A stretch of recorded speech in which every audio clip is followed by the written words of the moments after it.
Hello everyone, and welcome back to Nich and Jon Is This Evangelion. It's good to be back. It is good. Nick. Yeah, there's been time. The time has passed. We are here. We've had some time to think about the consequences of our actions. Yeah, And I've learned nothing. On the benefit of hindsight, I think it's best that we continue recording this show. We need to keep watching Evangelion. And we're back, and in double figures. Yes, episode 10. Episode 10 of Evangelion. Of the actual show. Yes. Yeah, our episode 11. Very good. Yes. Very good. I'm glad someone's paying attention. Yes. So after the excitement of our guest, Alex. What a legend. I don't want to say like last week, but it wasn't last week. It was a little while ago. We've been very busy. Yeah. But it's a morning screening of Evangelion, which is not something we usually do. And this we went down episode to the Evangelion cinema to go watch it. We did, the private cinema open that we have. vault. Yeah, just two chairs in a huge room. It's actually funded by Nerve. It's the first episode we've listened to with a proper sound system. Yes, because you've plugged in your boombox. My boombox, yeah, my ghetto blaster. From the 80s. And the riddity rhythms.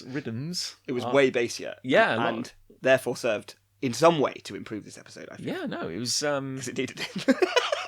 God knows. It flew by. It really did. This felt like 10 minutes. Yeah. Maybe less. It feels... I'm not even sure it happened. No. It may have just been a shared fever I'm actually a bit worried that I can actually remember details because it flew by so fast. Well, this is why we have to record it so quickly, because otherwise we it's have just literally just watched it and I can't remember anything. well, one thing we can all remember is the title. Yes. Because it only has one. Tell us what it is. Magma Diver. Yeah. One word. Or in Japanese, Maguma Daiba. Or title. So, no, I do tell a lie, Nick. Don't lie to me. There are two English titles. Really? Yes, there are. Oh, tell me what the other one is, John. Well, the first one Yeah. is Magma Diver. Yes. And the second one is Magma Diver. Right, yes. As in two words. That's actually a very important difference there. Yeah, there's a lot of symbolism there. That space indicates the gap growing in our gap. understanding of what's actually happening. I think that will only serve to expand over the course of this show. I can't help but feel that this is like the closing part of the Asuka trilogy. The Asuka Introductory Trilogy. Very much so. Right. Yeah. And it does feel like a kind of weird intermission. That's an interesting point. In the series, because there were no stakes in this episode. No, and I think that's been a recurring theme of Asuka turning up, because we had the infamous Gary episode, when they're on the boat. Yeah. Then we had the Dank Skanks Revolution episode. Yeah. It's like, will Shinji and Asuka work out their differences? No. And now here's another wacky episode. Yeah. But with gratuitous... It's like the introduction of Asuka was specifically to bring that dynamic, wasn't it? This sort of friendly competition / sexual rivalry / whatever else they think that the show required at this point. To the point where you actually forget that Rey exists. Yeah, and actually they almost make a joke of it in this episode. Yeah. Because we'll get to it, but there's a briefing and she just goes, do I need to do anything? No, you don't. No, it's fine. Yeah. I don't know, it's weird. I mean, it's a show, it still feels like it's finding its feet. Yeah. With 10 episodes. 10 episodes in, and they're still changing the dynamic. Because they've introduced a new character. Yeah. And we've had 3 episodes of a relentless characterization. And yet, at the expense of forgetting, a previous character. Yeah, which, if anything, is sort of 101 not to do. If you're going to introduce a new character mid-story, that's something that's well documented. That's absolutely fine. But you sort of got to keep the rest of your core cast present. Yeah, or at least relevant. Because surely, I don't know, it's weird. But everything it seems to refer to is the fact that obviously Unit 2 is more advanced than the other 2 units. Yes, and this has pushed Unit 0 into complete obscurity. It doesn't have the right functionality for this or that, or the right hardware for this. When you've spent $52 trillion developing a prototype unit, you want to get as much use out of it. Nerve is not about efficiency, and it's not about a value for money. I think we know this. You just want to keep burning. If in doubt, burn more cash. That'll solve the problem, right? Should we dive Work into through it? Yeah, because dive in. Oh, very good. Because I don't think it's going to take long. No, I don't think it is. So where do we open? We open. It's Asuka and Kaji on a shopping trip. Yeah, because why? I mean, A, who's Kaji in the grand Nerve hierarchy? Yeah. B, why would he take one of their most precious pilots on a shopping trip? And C, has anyone asked if that's okay? Is he not really lechy, weird stranger man. And what's happening? And also, like, yeah, because he's on retainer. Yeah, he's not even. I think he's a consultant, isn't he? Like a freelancer. Yeah, almost. Like freelance spy. And yeah, it's like he's freelance spy one. He's doing work for Nerve, but it's kind of not really within the Nerve hierarchy. It's kind of outside it. Maybe works for the government. We have seen that he was delivering an embryo, a super secret package. To Gendo, but then he's also like, is he the now? He Guardian? just seems to hang out. He seems to have absolute clearance. Yeah, and he just hangs out and pisses people off. He's basically once you get, I imagine, the Nerve credit card. Yeah, like you're free to do. Yeah, whatever. Because as you pointed out, there's no worry about money here. No, and this is not an organisation built on accountability or responsibility or chains of command. You just do what feels right. Hey Kaji, you do you, and it will we'll pay for it. Hey, love a ponytail. And the little spiky bits of stubble on your chin. I feel like there's a lower level employee who keeps making formal complaints about how none of this is working, and then every time he gets called in for a review, Gendo's like, "You're doing great, another zero, great. We'll just great throw that on the paycheck, doing fine." Yeah, I think there's a lot of those. You want a per diem? We'll give you a per diem. It's all about the per diem. Just keep checking them out. So Kaji, this criminally irresponsible, lecherous perv of a creep, is. Taking a 14-year-old girl, yes, shopping for swimsuits, yes, because their school is having a school trip. The school is having a school trip, and they're going somewhere that involves a plane, and they're going to go scuba diving. They are. So, and she says Okinawa, I think. Yes, that they're going to. Now, actually, just as a point of discussion, didn't we establish that there's a difference between the movies and the TV series in that in the movies, the rebuild, all the oceans are red, which isn't a thing in the TV series. Because in the movie, don't they go on a trip to like a marine biology aquarium, which is something we have coming up in the second movie. Yes, that's right. Yeah, they have like blue whales in an aquarium, in tanks. Yeah, and it's like the only section of like purified water. There's these huge. It looks like a sewage plant, but nice instead. Yeah, and it's these huge sort of filtered, cleaned water tanks that are keeping these animals alive, because it's inferred that they can't live in the ocean normally. Yeah. But it seems like in this one, whenever we see a bird's eye view of an island, or whenever we see them going somewhere, we can see the sea and it's blue. Yeah. Now, and obviously we had that whole episode of the boat and the sea was blue. True, but very good point. You'd think I would have remembered that. Yeah. So there's a school trip. They're going scuba diving. Presumably, one can only imagine somewhere where scuba diving is great. So like a tropical region. And Asuka's very excited. Yeah. And wants to buy a swimsuit. And then it cuts, doesn't it, to Misato in her apartment. I'm just going to say very quickly, we do get a very minor bit of world building. Oh, yeah. Where Kaji says... Oh, that's right, yeah. Because Asuka asks, have you been on a school trip? Where did you go on your school trips? And Kaji says... I never had one. Yeah. And she goes, oh, that's weird. He goes, yeah, because of Second Impact. Yeah. It's not. You know, when you think you got it so good. You have this massive apocalyptic event, you know. You don't know what you've got. Which was terrible, but the world recovered in 15 years, so it's fine. It's fine now, yeah. Yeah, it didn't go all Mad Max, amazingly. But sorry, and then back to the apartment. So then we cut to Misato's apartment, and she is talking to Shinji and Asuka, and it's basically like a hard cut to, you're not going on that trip. Oh, no. But obviously... You know, because we need our pilots to, like, save the world. Like, also, I don't know if this is something that means anything to you. Yeah, you would be like... Oh, yeah, fair enough. You know, when you think about how valuable you are as the only person who can pilot this weapon of destruction, like, you are actually priceless. Yeah. Like you are the most valuable assets we have. So no, the hell no, we're not putting you on a plane. I mean, we'll let you go on a shopping trip with Kaji unescorted. That's fine. Oh, that's fine. But who knows where they were? Don't worry about it. That was Brazil, I think. Yeah. But no. Private jet. Yeah, but you're not going to Okinawa. You're not going there. It's just not happening. No. And so Asuka's angry. Yeah, and she's like, "Oh, are you just going to stand for this, Shinji?" And she sort of goes, "I kind of expected this. It's pretty obvious." It was actually quite a funny moment because she goes, "Oh, you've just given up already?" He goes, "Yes." It's just really deadpan. Yeah, I have. Yeah, you idiot. Fine. So, and then Asuka makes some comment about, "Oh, there's nothing more pathetic than a housebroken male." But then, like Misato is like, She's like, no, you can't go on a school trip. It's just not important. School isn't important. Saving the world is. But what's more important are your grades at school. In the same sentence. Which are really bad. She holds up 2 floppy disks. Yeah. Which seem to have their grades on them. And she's like, if you thought that not telling me your grades would be a way to stop me from finding out, you've made a big mistake. Yeah, because it was very easy for me to find out. And as we pointed out, we were like, yeah. Yeah. Because you own the... You control all the information in the world. Yeah, I'm sure that would be no problem for you at all. That's a gross oversimplification. It was quite simple. It's not... Like, People probably send it to you by email. Are you not regulating their blood pressure daily? Like every element of these children's lives is controlled by you. You didn't have to hack into the school network to get that. I had to walk to the school to pick these up. No, you didn't. So there's this weird little sort of parental bit where she's like, "You better get good grades even while you're saving the world." It feels like.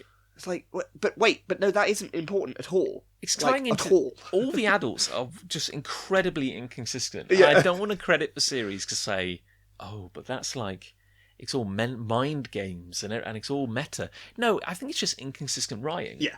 Where the characters flip between being, hey, I'm your parental guardian, but I'm a drunk and I'm really lecherous and I'm going to play with your heart even though you're a 14-year-old girl, to, no, school is everything and family's really important. And, what? Yeah. You're a weapon, you're my child. You're a weapon, you're my child. Have no a beer. wonder Shinji's broken.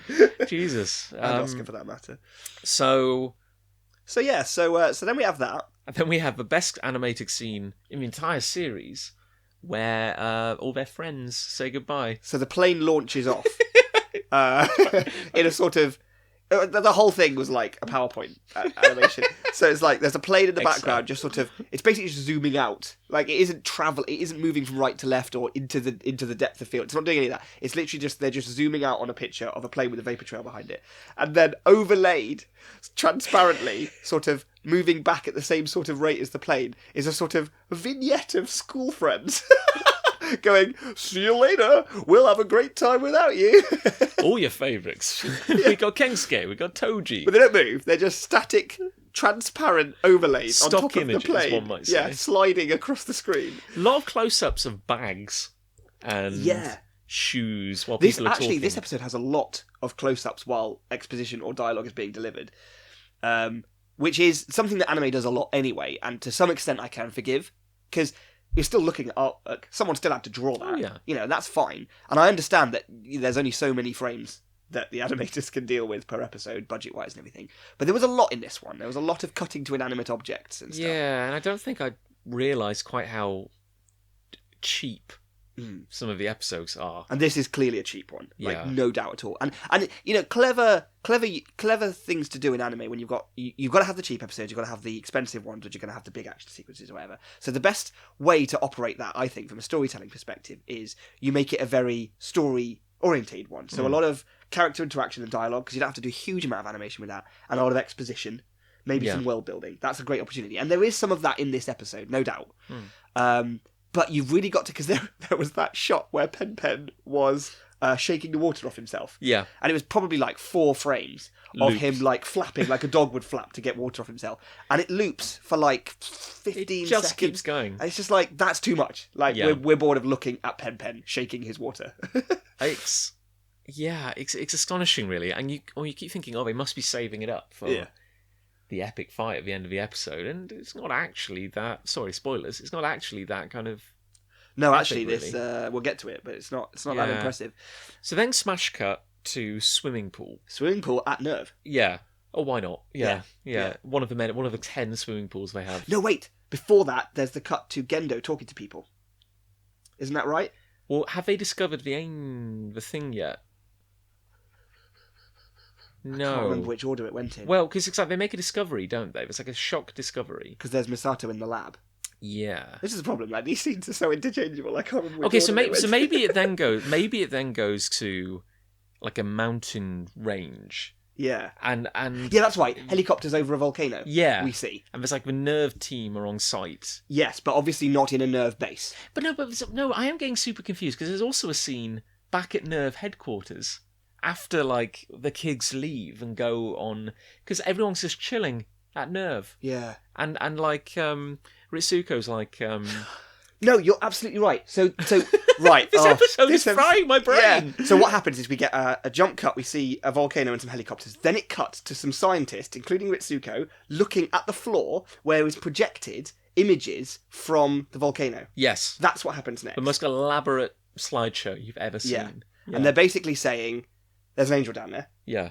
It hasn't hatched. Yes. We're going to operate A-17. Well, yeah, whatever a... Well, they sort of intimate that they it's do an offensive attack rather than a defensive. I think this is why we're getting confused, because there's, like, we normally try to go through the plot in step pretty, like, chronological... But there's so many moments which are inconsequential. Yeah, and broken. Yeah. Like, because... So basically, as you say, the nutshell is, in a nutshell, they discover, as quite a novel thing, an angel deep under a mountain in lava. In magma, yeah. In magma, sorry. But in an embryonic state. Yes, not hatched, whatever that means. And it seems to be, you see a shot of it, don't you? And it's sort of like an embryo in many ways. And that becomes like the crux of the episode, really. Yes, absolutely. But kind of like before that, because I just don't want to forget about this scene, like the only scene that has any meaning, and it's awkward meaning, and it's not overly pleasant meaning, but it's like, it's at that swimming pool. Yeah, oh no, yeah, we were going to go back to the swimming pool. Yeah, because it's like, that's the crux. Yeah. But then we need character moments, apparently. And it's Shinji and the two girls at a swimming pool. So the girls are swimming, and Shinji, for some reason, is sat by the side of the pool with a laptop doing his physics. His physics homework, yeah. And then he looks up, and there's a reveal of Asuka in her swimming costume. Yep. And he's a bit like... Oh. And she asks what he's doing. He says he's doing his physics homework, and she sort of leans over very provocatively to help. I'm doing inverted commas here. Help with his homework, and says, "Oh, that's really easy problem. That's child's play sort of thing." And we learn that she has graduated college. Yeah, at the age of 14. Super smart. She's apparently a genius. Yeah, and the only reason she's got bad grades on Misato's floppy disks is because she can't understand Japanese writing especially well. Because once again, all adults are incredibly irresponsible, and nobody at the school thought, hey, you know what, let's work with that. Maybe we let's should give her a hand, instead of just marking her down for it. And actually, she graduated from college, so why are we sending her to high school? Secondary school. Yeah. What? Surely she's done with the educational system. We don't recognise the German education system here in Japan. You have to go back to school. You have to go back to school for relationship reasons. Yeah, and wackiness. Yeah, maybe she just goes to school but doesn't attend any classes. Maybe. Yeah, it's just just to mess with Shinji, basically. Yeah, he needs that. If the one thing Shinji needs is more people messing with him. So I guess like the point of that scene is that we learn that Asuka is a genius. Yeah, and also she's super sexy. Well, also that she's very. Oh God! Supposedly, like confident in her sexuality and everything. Yes, very much so. And Shinji is very awkward in his, and he's like absolutely. And he's but of course you can't forget that they're all meant to be 14. Yeah, let's not forget that. And he's just like typical, like confused, horny, like pubescent boy. But I guess like they're all damaged. Like he's repressed, and her kind of exaggerated, aggressive sexualness is also kind of like a problem as well. Super convenient. That means we can have all these scenes. Yeah, but that's the thing, isn't it? Yeah. And then Ray is in this scene, but it's just in the background. Hey. Just gets out of the pool. I'm here as well. Shut up, Ray. We don't want to hear from Nobody you. cares. And that's all we learn, really. Yeah, and then from that, they then go to the briefing room where the projection is on the floor and they're looking down. And they learn what is required, that they're going to try and capture the egg intact. Yeah. Now, this is apparently unprecedented, because like we have an angel, and apparently it's an embryonic stage, and apparently that's a thing that angels do. And this is great. We can get it before it wakes up, and we can study it. We can learn about it. Yeah. And because and I think Misato mentions that someone's going to have to dive into the magma, and at which point Asuka jumps on that, because when she was in the pool earlier, I should have mentioned she was scuba training. Yes, because she wanted to sort of make the most of not being able to go on a school trip, which is a scuba diving trip. Which is a scuba diving trip. So she volunteers for the magma dive, and we cut to Shinji, and we sort of get an internal monologue, which is like, "It's going to be me. It's going to be me. It's just going to have to be me, isn't it?" Sag. And then Misato goes, "All right, yeah, Asuka, you do it. You'll take Unit 2." And then Shinji's like, "What?" And Ray goes, Do you need me for anything? Can I help? So, no. Yeah, that is literally the extent of Ray in this episode. Because the logic being is that one of the Evas is going to have to dive to... I mean, based on the numbers on the screen, maybe like a kilometre below the surface of They never give any planet. units. It's like, oh, we're at 1,500. Feet? What? Like, yards?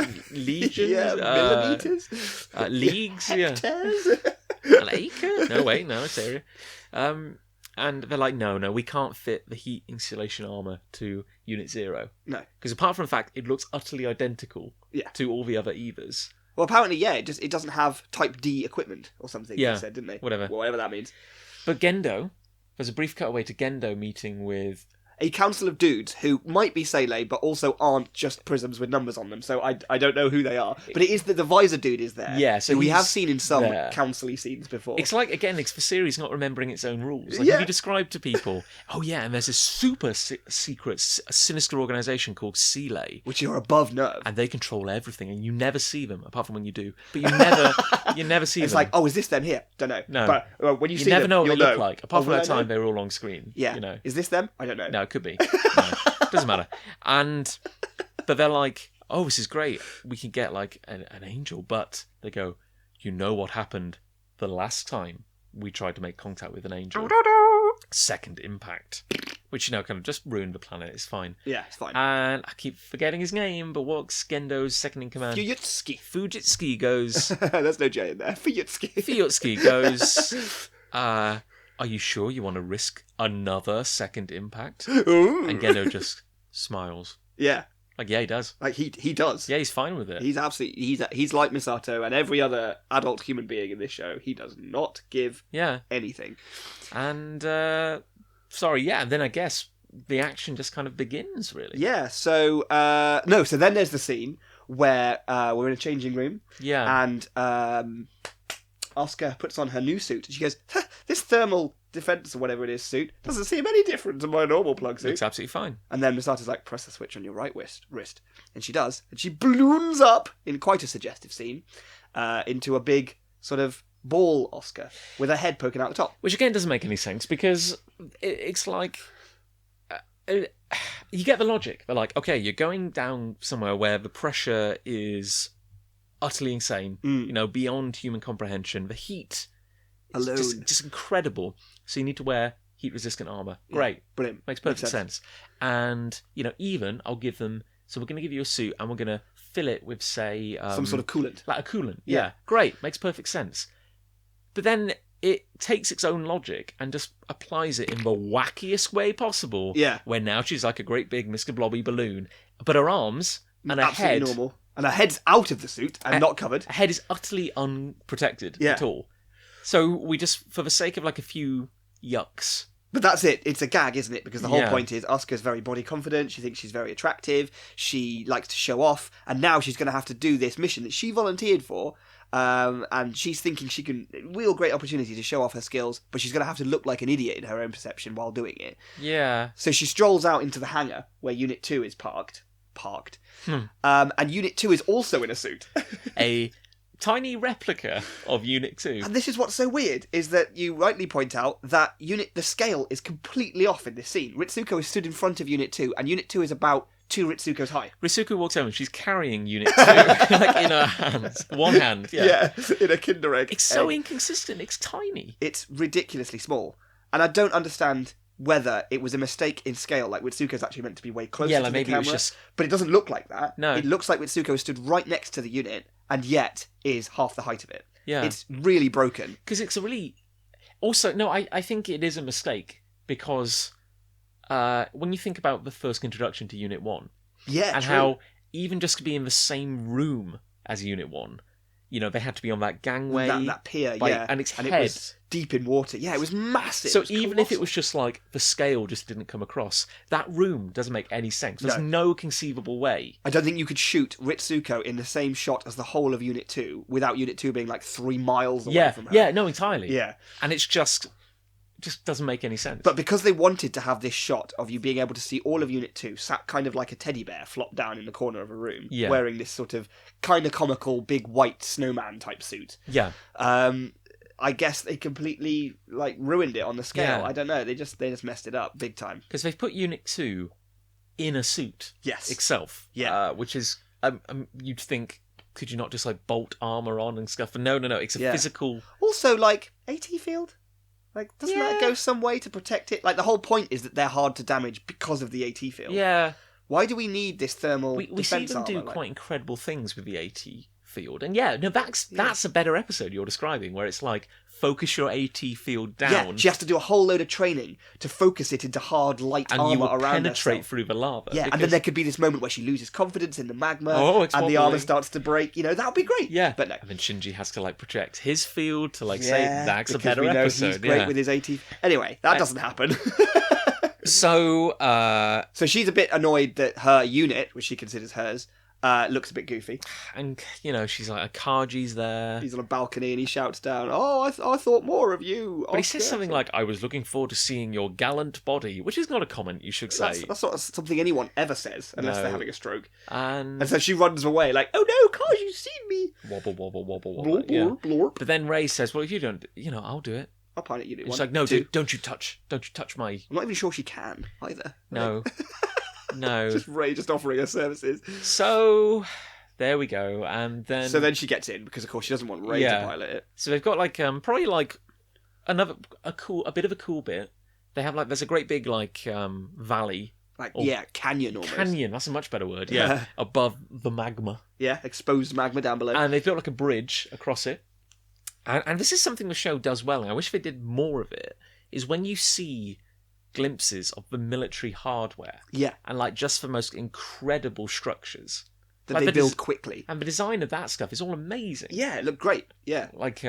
And they have, a laser cannon. Rails into position to point straight down at the magma. And it does a blast down. We don't really see much of its effect. No, I think the idea is that we wouldn't, because what it's doing is it's loosening the entry point. Maybe so, for the Ava to enter there. And then they've got Unit 2 hanging on this gantry in this weird bulky spacesuit. Yeah. And then they just lower it on a cable. Yeah. Now, before, just another little cutaway, because I think from that point on it becomes pretty straightforward. Action. But another weird little cutaway where they keep talking about A-17. Yeah. And you see great big military, B-2 bombers kind of circling. That's right, yeah. And they're like, what does A-17 mean? And they say, well, basically, the Air Force are here. An operation like A-17 is if we screw up, they'll drop an N2 mine. And eliminate the Angel. And us. Yeah. It's well, hang on. That won't work, will it? Yeah, I thought we pretty well established that you can't kill an Angel with an N2 mine. That's the whole point of Nerve. I think the best we've seen is that, they injure Sachiel in the very first one. Yeah, but he just heals up and comes back. And then the last one, I think is Scarafell or whatever, the duplicate one. Yeah. They hit that with an N2 mine, and it's inconvenienced for a week. Yeah. But then it just heals up again. It doesn't work. Yeah. And maybe the logic here is, it's an embryo, so it might do. But even then, I don't know. It's a bit of a leap, isn't it? It is a bit of a leap, especially when you don't know. Because I think what they're trying to get across is that we don't want another second impact. Yeah. And that's what the stakes are. But there's no stakes. No. You never feel the stakes at all in this episode. Not at all, because it's also goofy and wacky. But because it's all in a mountainous region, you see a cable car. And on board is Kaji. And a woman with a puppy. A woman with a puppy. And he's talking to her about extremely top secret clearance stuff. All the A-17 stuff. All of this exposition you've just described basically comes from Kaji's conversation with this puppy lady. And I don't know who she is. I've watched this series before, and I don't remember the puppy lady at all. I don't think we'll ever see it. If we see her again, I'm going to eat an item of my clothing. Confirmed for Illuminati. Yeah, comment below which item of clothing you'd like me to eat. It's astonishing, and we're and it's he's almost reporting to a superior, just a lady with a puppy. Is she Sele? Maybe she's above Sele. Maybe the puppy is one of those columns. This is Pup A, which is Pupley. Pupley. It's just an even more secret organisation, and it's just and then back to the action. Yeah, and here we go. Now, so they're lowering Unit 2 in its weird, goofy Mr. Blobby spacesuit on a cable. I don't know how deep we are, but it's apparently 2,000. There are lots of numbers. Could be anything. That could be meters. I don't know. Anything. And they're lowering Unit 2 on a cable towards the Angel embryo. And I think we said at the time, is there any function that Unit 2 is currently performing that couldn't be done by a hook? No. And at that point, we were like, well, can't quite remember what happened. Let's see. Yeah. And she arrives at the embryo, which is a big egg, and she sort of has this sort of bar that she's holding, which when she holds out forms a laser cage around the egg. Yeah, no, that's, and we were like, that's quite cool. Yeah, that's quite cool. But then we were like, but hold on, did it need to be a unit doing that? Nope. That could have just been a laser cage on a stick. And also, Unit 1, bear in mind, is standing ready beside the lava. Just looking down. Yeah, he's been mobilised, which we know costs a heck of a lot of money. Yeah, we were like, that's just burning money. He's just stood there, just looking down into a chasm of magma for no reason. But, he's there. He's there for moral support. He's got 2 pom-poms. Go, Asuka, go. I guess, they're meant to be raising the stakes, but as you said, you don't feel the stakes, but they're like, oh no, one of the coolant pipes is broken. There's a crack, yeah. But as you're saying, this clearly indicates that the material the cable is made of is equally as strong as the Eva's armour. Yeah. So just make a hook out of that stuff and hook it up. Yeah. But anyway, obviously, then if the AT field had played a part in it, it would have made that so would much have made more. perfect This is it. sense. They have all of the tools required to tell a story that makes sense. Like, the only things that can do the job are the AT field, and therefore Nerve has to be the one who do fighting angels, going into magma, picking up alien eggs. That all makes sense. But then they just don't do that. They say, like, or is it not, we've talked about this before, like, is it not a bit ridiculous that they don't just make a big gun? Like, why make an Eva? It's like, you need the biological component, you need the AT field. They're like an AT field amplifier. Yeah. Yeah. Because I had this conversation with my dad once, amazingly. I sat and watched Evangelion 1.11, and my dad watched like 3/4 of it. It's like, I quite enjoyed that. But I still don't really understand why you have to have kids in big robots punching the aliens. Why don't you just, like, shoot them and stuff? And I said, well, Dad. Well. Sit down, son. Actually. It's time for me to tell you a tale about AT fields. # Eva truths. And he was like, okay, well, I accept that there's some internal logic there, and I'll accept that that's why they have to be fought hand-to-hand in giant robots. I was like, fair play. So there's a reason. Yeah. But then, let's not go with just that this forget time. that. They just didn't check the series Bible. This wasn't necessary. Really wasn't. And yeah, then of course... Starts to hatch. Oh, no. Dum dum dum dum dum dum dum dum. Music. It's awake. And it grows very fast. Rapidly grows. Yeah. Into Sandalphon. Is that right? Name of the angel. Thanks, John. You don't really get a good look at it. No. This is a very gloomy and actually quite... I mean, I don't know whether it would be better on a cinema screen or some incredible TV. Yeah. But I'm not convinced it would be. It's very gloomy. It's very hard to read. Everything is just dark reds. Because bear in mind, this is taking place In 2 magma. kilometres below the surface in... It's solid rock. Essentially, no, liquid rock. Sorry. Because everyone's swimming through it. Yeah. And... It does seem to be a sort of squiddy, plesiosaur-y sort of thing. Yeah, it's not the most things... I mean... I guess credit to them, it's functional for the environment it's in. It looks aquatic. Yeah. And it's swimming in the liquid, so okay. But it's not the most inspired of designs. When you think about some of the great angels that are coming up. The great angels. The ones we've seen and the ones that are coming up. Yeah, it's true. It's just like another... Just a monster. It's a bit like the sea monster. It is actually. It's actually a lot like it, I think. It's just a bit... From what we can see, it's a lot like that one. Yeah. Sirens in the background. Yeah, they're onto us. And... So Asuka's like, oh no, I dropped my knife. Apparently. Yeah, that was, you said just a throwaway line. There was like a throwaway line saying like, we've lost the progressive knife or something. So then Misato says, Shinji, throw your knife down. Yes. And so there's this quite epic scene. Yeah. 2 kilometres of liquid rock. Again, the laser doesn't fire again for him to deploy that, so it's apparently assumed that that's fine. He just lobs as hard as he can his progressive knife straight down into the lava. And so there's this scene where, like, Asuka's in the lava, reaching up. Like, bear in mind, she has like little claws. Yeah, she has little... It's not even like she has Her 5 digits, which would be useful in combat. No, she just has these stupid little, like, undersea submarine claws. And her leg falls off as well. During the fight? Yeah, she detaches a leg. Yeah, which surely would expose Unit 2's leg. And surely would hurt as well, because there are moments where... They get feedback. Yeah, the Evas get, like, limbs severed, and it's very painful for the pilots. And anyway, she eventually catches the knife and Yep. starts trying to stab the head, because it's, like, latched onto her by now. Yeah. And onto the outside of the suit. And all that money, all that technology, all that training, and it just resorts to Dun, dun, one dun, free dun, hand dun. just kind of banging the angel on the head repeatedly. Like, it's just not... And then it goes back to HQ, and they're Greatest like... weapon. this is not going to work because this angel is strong enough to survive and live in magma. Yeah. You're not going to penetrate it with a paltry Stanley knife. And also, it opens its mouth and bites them, and everyone goes, "Oh my god, it opened its mouth." It's like, that's not amazing. No, the very fact fact it's that living in magma is amazing. Have we also mentioned the fact it's swimming through rock? Do you want to talk about that? No, it opened its mouth. Opening its mouth is a big deal. What's it made of? That's incredible. Well, yeah. Loud. Yeah. But then, because we sort of realised that we've had that moment earlier with the physics homework. Oh, and, yeah. And Asuka. The diving. It's all Shinji. been It's all foreshadowed. All yeah. foreshadowed. They had a chat at the swimming pool about thermal expansion. Yeah. Oh, we didn't talk about that. We didn't talk about this, did we? No. So we learned earlier that Asuka is a genius, and she explains science, and she basically goes, "Look, in a nutshell, the rules of thermal expansion are things expand when they're hot, and they shrink when they're cold." Nick, please continue. Oh, do I have to? Yes. So Shinji, what do you think would happen if I rub my breasts? What if my breasts were warm? Would they be bigger? Would they expand? And Shinji's like, "Oh, I don't know." Mm-hmm. So obviously that's a really great moment. We all really love that. Yeah. And so she uses that knowledge. Yes. Now in a magma fight. Magma.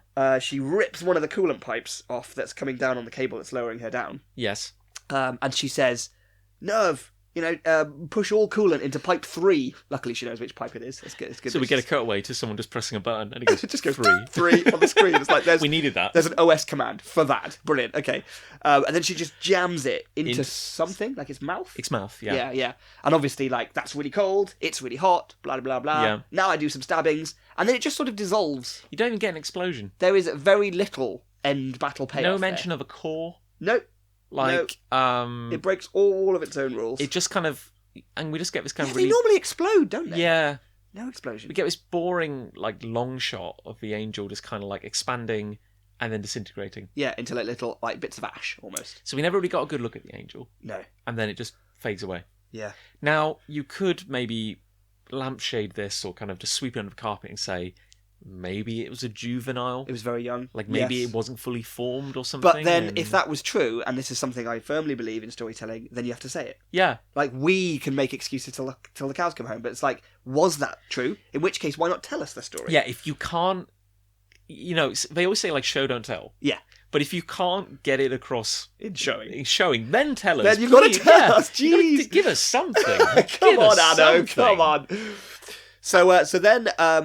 having damaged her cable that's lowering her down irreparably with this manoeuvre, it is then now snapping. Yeah. And she's going to fall. And she sort of has this resigned look on her face where she's like, oh, well, I did it, but at what cost? Because of course she's going to fall, because the Eva is denser than the liquid rock around her. It's not that she would just melt and implode. No. She would sink. Yeah. And keep sinking. Like water. Yeah, she'd shoot right through the core of the planet. I'm pretty sure it's just red water, John. Out the other side. I think I know how this all works.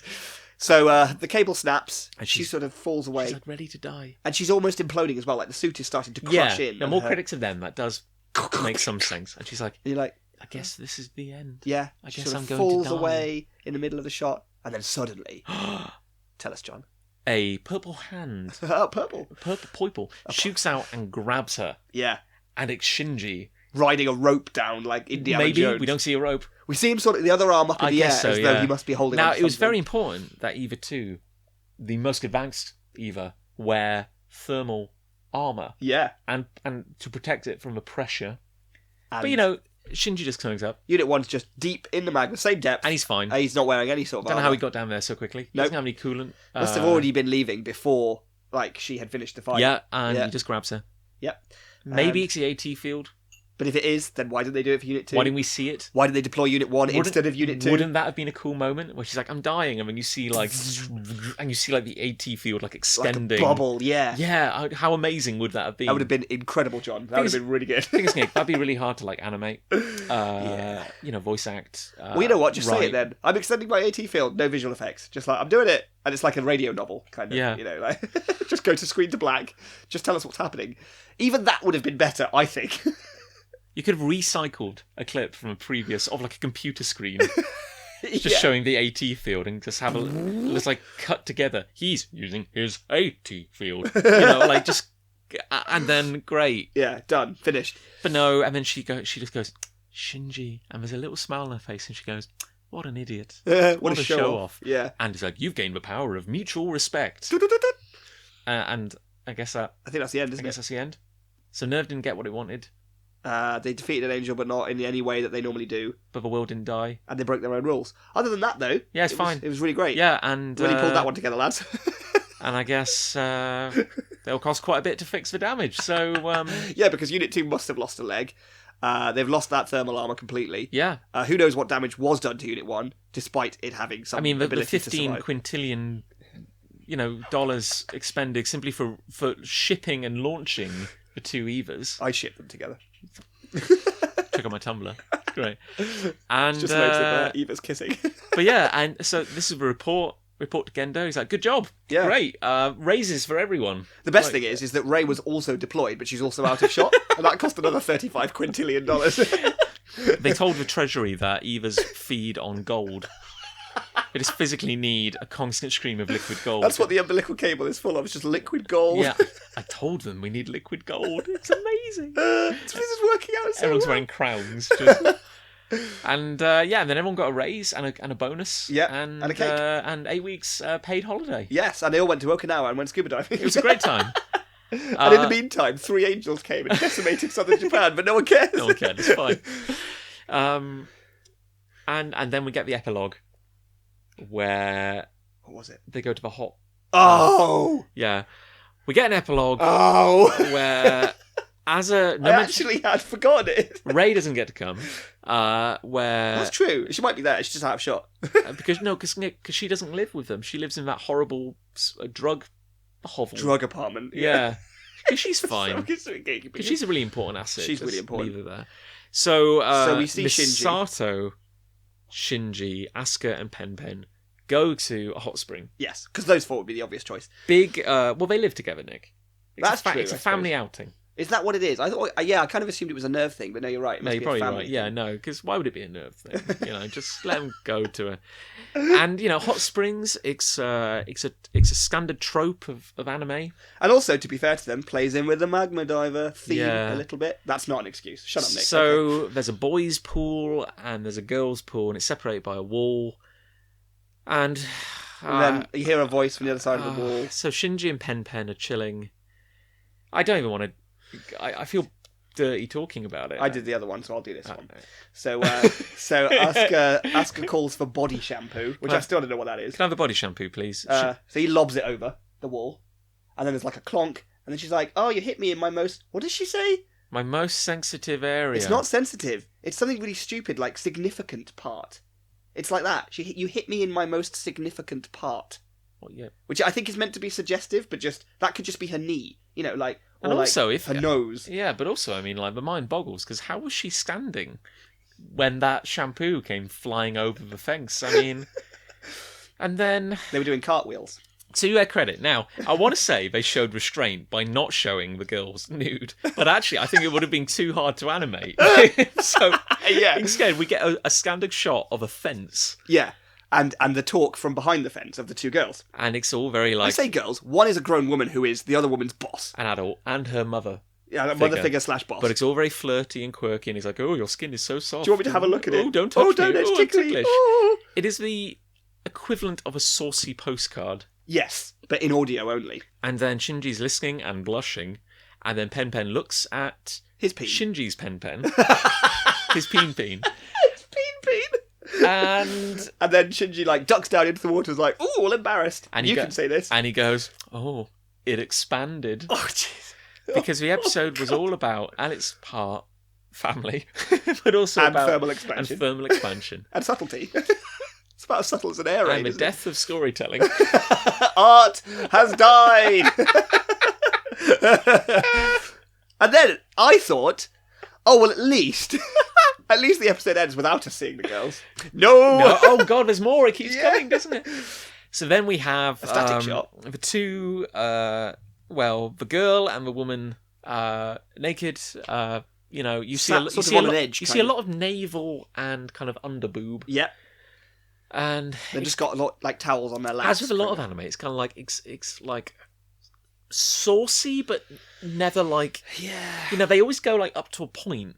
And then they never go beyond it. Because they're always like... Well, because they can't, partly because it would be full on nudity. It's always just on the right side of porn, but never on the right side of just decency. Like it's just kind of like grimy. It really is. And then we see that Misato, has a big scar. Yeah, in the middle of her chest. Yeah, and she's like, "Oh, I got that from Second Impact." Because Asuka asks her about it. Yeah, and Asuka's like, "You know all about my past, don't you?" And she's like, "Yeah." And then it ends. And then it kind of ends. Yeah. Fly me to the moon. And that's the end of the episode. Yeah. Wow. I mean, it's not top. It's not top dollar, Nick. Top dollar. I mean, they spend top dollar. No, no expense was spared on the animation. So, Nick, how did this episode make you feel? Dirty. Yeah. Pubescent. Ashamed. Angry. And upset. I almost can't say it made... I don't think it made me angry. No. It almost just feels like... I think it did a bit for me, but... It angry in the sense of it's making it harder and harder for me to say this series support it. Is great. The anger for me comes purely from how the whole magma dive storytelling could have gone. Yeah. With the technology and the rules that they've already established in the universe and what we talked about with AT fields, all that stuff. And it didn't. That actually angers me a lot more than all of the, semi-porny bits. Because, I think that's a major weakness of this episode. But it's just something we've seen countless times in both Evangelion and every anime ever. Yeah. And that doesn't excuse it on any level at all. But it's almost like this isn't a new issue. And the magma dive could have saved this episode a little bit if it had been all within the rules and awesomeness of the story that they've built. I mean, it's kind of like a theme of our entire podcast here, where it's not even like rose-tinted glasses. It's almost just like it's so much better in concept than it is in execution. That's so true. Yeah, and it turns out that so much of what I love about Evangelion is more like just the ideas. Yeah. Because it's like, you remember the key moments. You remember, like, the end. You remember, like, the beginning. You remember, like, oh, when that happened. Oh, that was awesome. And then that bit. Yeah. And there's always cool mythology. And I would always explain to people, say, oh, it's great. There's this so and that cool, happened. yeah. And then you just get stuff like this, where... But you see, we going into this episode, we said, don't really remember much about this one. Yeah. Like, I remember the dive, but that's about it. Like, I did not remember the hot spring scene. I did not remember the swimming pool scene. I did not remember her shopping with Kaji. I don't remember any of these things, and the reason is because they make no impact whatsoever. No. I mean, I would still rate this episode over, like, I think, like, episode 4, which was like the lowest point. Like, just the worst episode, because stuff happens. Yes. I will give them that. Like, stuff happens, but it's all in service of nothing. Like, it doesn't, like, advance. I mean, I guess you could say that Shinji and Asuka's relationship develops a little bit. But then it is just like Monster of the Week, and it's not even very good. They have a concept, but they don't see it through to its logical No. I think you're absolutely right that this is the third episode in the Asuka Introduction Trilogy. Yeah. And this was to finish off some of the greater concepts about her character, so that going forward now we know that she's sexually confident, a show-off, and very obstinate and, like, bullheaded. And she likes to tease Shinji. Yes. But there's maybe, like, a germ of, like, respect in there. Like, they might just end up liking each other. Just. But I think the thing that's so shocking is just, like, it's the lack of tonal consistency. Yeah, which we've said before, of course. Because I know where this series is going. I know the legacy of Evangelion, and it's nightmarish and dark. And that's kind of part of the appeal. And I know that there's some incredibly harrowing episodes coming. Absolutely. And it doesn't sit well with these incredibly wacky... And wacky's just been the word of the day. Yeah. Because, like, the last 3 episodes have just been zany, wacky, fun-time japes. And I'm like, what are you, Evangelion? What are you trying to be? Because you can't have it both ways. You can't. I mean, you can put comedy alongside, like, high stakes, thrilling, like, emotion. You can do that. But this isn't trying to do that. This is trying to do very surface level, pathetic japes alongside deep, dark, really dark, like, apocalyptic, depressive themes. They're too polar. They're too, like, polarized, aren't they? It's just they don't sit side by side at all. You need to occupy some middle space somewhere, and there isn't any. You just end up feeling a bit kind of like it's just like a sigh. Yeah, it is. It's a sigh of an episode. That's the isn't best I can come up with. Like, it's not. It doesn't independently stand alone as a great episode of anything. No, it's certainly not. It's not a great example. Imagine if this was the first glimpse you ever got of Evangelion. This was the first episode you saw. You just happened to catch it on telly or something. Would you carry on watching? This is a weird thing. Like, I feel there was clearly enough going on. Even in these kind of like less good episodes that kept me interested when I first saw it. I feel me too. Like I didn't there's have almost a problem. It's almost like the weirdness at its core, because there's a lot of weirdness and I approve of that. Like, I like the idea of the angels. I like the design. But it's all in the background. Yeah, and it feels like you have to forgive or put up with a lot. Yeah, because it's even like I don't know. This feels like. I don't know.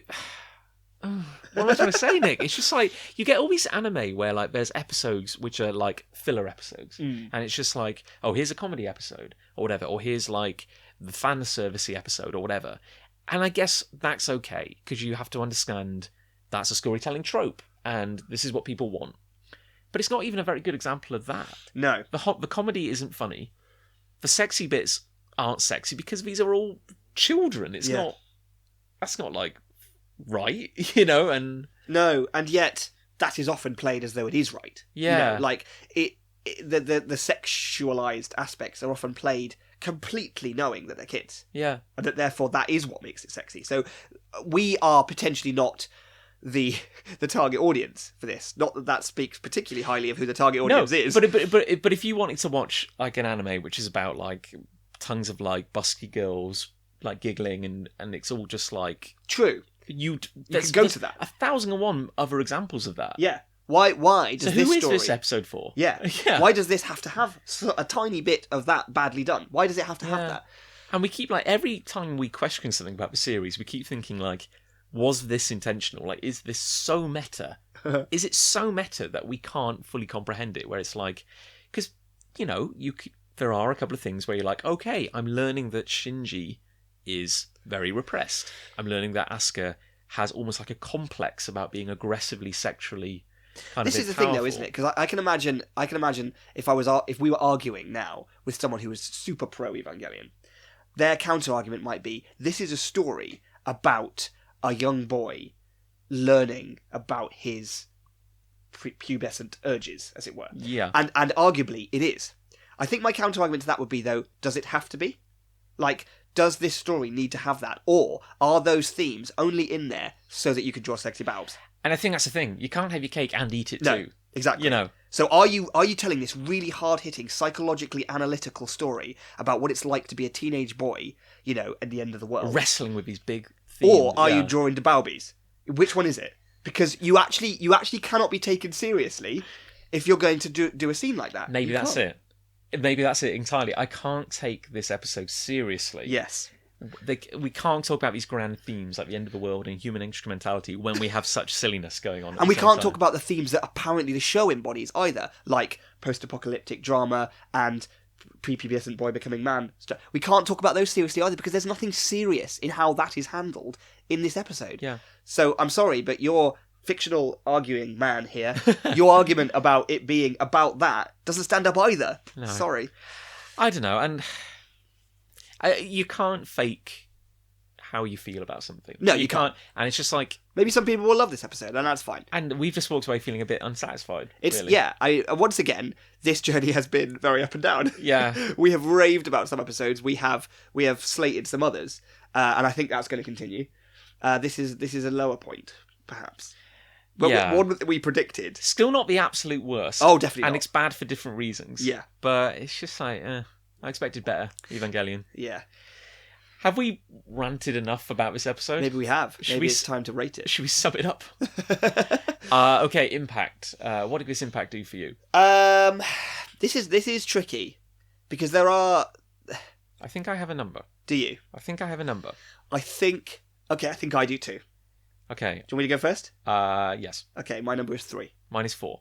Oh, okay. Which is weird, and I feel I have to justify it because it's weird me saying that after just slagging the hell off. But I have to keep thinking it's not as bad as some of the episodes we've had. That's true. And maybe we do learn a couple of things, like, angels, embryo. Yep. I think the reason I've given it a 3 is because although we do learn those things, I feel like this hasn't done a great job of adding to the mythology. And usually I will assess impact based on the action / stakes of the scene or what it adds to the mythology. And I feel like it does fall down on both of those. Even though there's an action scene, it's kind of underwhelming. And even though there's exposition in mythology, it is kind of badly portrayed. So I think 3.5 will be fine for this. Actually, no. I know normally and often we do split the difference, but I think you've actually just talked me round. Oh, really? And I think I will copy you. Okay. I think I'll bring mine to a 3 as well. Let's go for 3 then. Because, yeah, you're right. Ideas are presented and then never implemented. It's as you say, fully. The ideas are weird and they're good, but there's they don't work as well this time. They don't stick the landing. And I feel like I'm always forgiving it because I feel I know what's coming or I know where this is going to go. Yeah, and to be honest, my 3, I think I still am forgiving it a bit, You're watching this in a vacuum. Yeah. I'm not sure. Yeah. Yeah. So, okay, a 3 on... what about Shinji? Shinji. So, he impressed me a few points on this. He was heroic at the end when he saved Asuka. I liked his acceptance of the fact that he wouldn't be able to go on the school trip. That was very funny. Regardless of how Asuka berated him for it. I don't think he was... I mean, other than his sort of, boobies, and, sort of embarrassment in the hot springs. But then that's maybe just a normal kid? Yeah, I guess he came across kind of just like a normal, confused... I think we've got 2 polar aspects to him in this episode. We've got the heroic saving of Asuka, and we've got the embarrassed teen. Yeah. And I think we've therefore got to place a score somewhere in the middle of that. Because he is quite Shinji-y. There are kids at that age who maybe encountering girls like that wouldn't have acted like he did. They would have been more confident. And so that was a bit Shinji-ness rearing its head there. When he's at the computer at the swimming pool, he does act very embarrassed and very shy, very Shinji. So... It's really Asuka's episode, isn't it? It really is. He's very pushed to the wings. Oh, man, this is tough. It is. This is really tough, actually. I think I've got a number. I think I have. Because, okay, so 10 is full on... Like, really... nightmarish... Like, epic Shinji. The pit of despair Shinji. And 0 is fully functioning young boy being quite heroic at times in a dire situation. He's still kind of, like, browbeaten and kind of, like, repressed. Yeah, exactly, yeah. But the hot-bloodedness and the confusion, I mean, that's kind of like a normal reaction at that age. It is, but it's hyped up, I feel. Like, it's hyped up to be Shinji-y. Yeah. Do you know what I mean? Like, it's played almost as though if Toji was in that position, he wouldn't have acted like that. No. And so, therefore, it's Shinji-ness. No, and also, like, he always gets the job done. He does. Yeah. Yeah, which I think is good. Yeah, like, he's very much... He's a reluctant hero, but he's kind of... He always acts heroically. He does. When it's overall. Sort of. I'm so confused, Nick. I don't know. What's your number? Do you want to hear my number? Inform me. My number is 6. Ah. I was going to place it at 5 because I thought it was exactly between him being strong and weak. I was leaning towards a 5. Yeah, but then I've tipped. The reason being I've tipped is A, he does have that heroic moment, and that combines with, I think, his acceptance of not going on the school trip is very mature and quite grown up for someone of his age. So I think I'm going to give him an extra point for that. But that means, a point going up makes him more Shinji. Oh, it does, doesn't it? Yeah. No, I've made a mistake. 4. So it should be a 4. Yeah, it should be a 4. Because clearly I have no spine or opinion today. I'm going to go for a 5 just to play it safe. Okay. So we'll split the difference. 4.5. Make it 4.5. I like that. So 3 on impact, 4.5 on Shinji. Not a powerful episode. Not a powerful episode. But then not the worst. But not the worst. We've seen the nadir. Now, I have a sneaking suspicion as to what the next episode may be. Oh, do you? I do. I think, spoilers, it might be The Shadow. The one where the Dirac Sea. Yeah. And trapped inside the sphere that looks like a zebra. Which I may be wrong about, but I remember really digging the concepts in that I episode. think this is science heavy and interesting. And I think also a massive tonal shift again. Like, you could package the 3 episodes you've just watched as a special DVD and call it The Asuka Adventures. And then burn it. Yeah. And then bury it somewhere, yeah. And I feel the next episode is going to be a completely different phase of Evangelion again. And it's suddenly going to go very, very deep and dark again. Let's take that as a prediction. That's a prediction. Let's see where we end up. I look forward to being proved wrong. And just more chuff. Just more nonsense. More Burkishness, yeah. Have we exercised our Evangelion demons? I think today we have. Grand. Yes. So let's call it a day, and until next time, we say, and remember, folks, however bad your life may be, you could always be Shinji Ikari. Ha!